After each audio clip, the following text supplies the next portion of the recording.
Hello, I'm Richard RJ Eskow from the Zero Hour.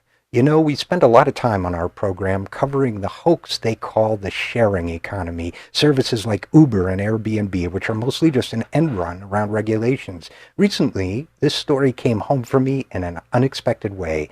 I live on a quiet street with neighbors at a variety of income levels. Recently, a couple of neighbors seem to be having more and more loud parties, the kind where you have to call the police, and we started noticing a lot of strangers on the street. It was particularly conspicuous when people started pulling up in their cars and getting out with bathing suits and towels on.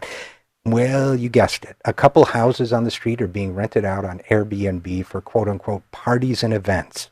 This has become, as they say, a thing. In fact, a house in another part of town was rented out for parties that got so wild, helicopters and police teams were being called in every weekend to what had otherwise been a quiet residential neighborhood.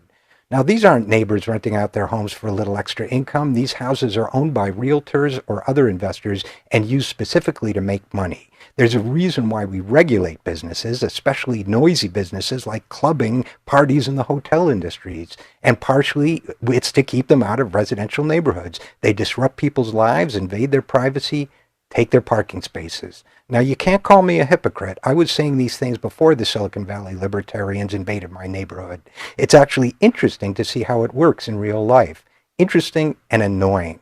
It just goes to show you how phony the whole Silicon Valley ideology is and how we need to stop them from gutting the regulations that keep our lives peaceful and safe. To that end, one of them, Uber, has hired Obama senior advisor David Plouffe. When cynics of all stripes are ready to cash in on government services these days, the Silicon Valley is the place to be. Neighborhoods like yours and mine, not so much.